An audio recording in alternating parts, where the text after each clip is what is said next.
New reality for parents and students right now. Online learning is a new norm for many households across the province. Joining us now to talk more about this is Dr. Shimi Kang. Good morning. Good morning. So many parents are working from home right now, which is a challenge itself. You know, you throw kids into the mix and now they're trying to help their children with this online learning. It can be a lot, and I know you're going through that too. You have 3 young kids yourself. Do you have any advice for parents on how to manage this? Oh, so much. I think just stating the obvious is important to repeat. So having a schedule that kind of mimics a school day, having a space for them, ideally if you can in your house. And we also have to recognize not every family has laptop and devices. So if you have extra, reach out to your school, offer to have them borrowed, because every child really needs this time for an education. So organization is one. The second one is motivation. So this is very different. So there needs to be a bit more built-in motivational incentives.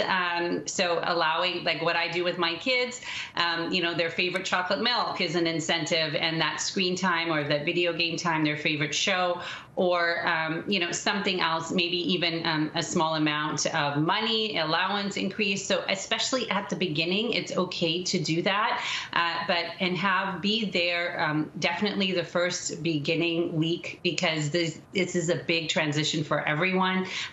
Frequent check-ins is going to be really important to get this started right. Mm-hmm. What are the most common mistakes you've noticed parents and students are making in this transition? I think assuming that the schools have it all figured out, just to recognize the schools are really adapting very quickly. Many teachers have never done this before, so be patient and be proactive. So look for any issues that might come up. Test your technology ahead of time.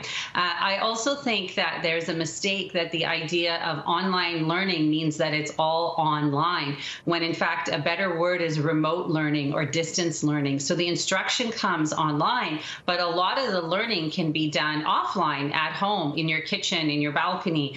So taking those lessons off the computer and getting away from the screens as well. Adding in movement and brain breaks are really important to make sure that people are moving their bodies, whether it's jumping jacks or running on the spot. So keeping up the rest of all of those things that keep us healthy. Mm-hmm. And dancing too.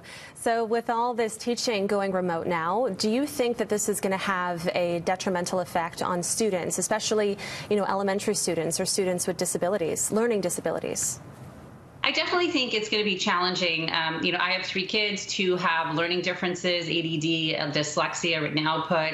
It is going to be more challenging, but we also have to recognize these kids have a lot of resiliency. They're adaptable. So I think with extra attention, extra focus, a little bit of that closeness, that guiding at the beginning, that they can do just fine. Reach out to resource and get that going. If you can afford a tutor at the beginning, there's lots of online available, just to make sure that things are starting right. But I think we also have to recognize we're in May almost, and April, and at this point there's the academic instruction that we have the summer to catch up as well. So I don't want parents to worry.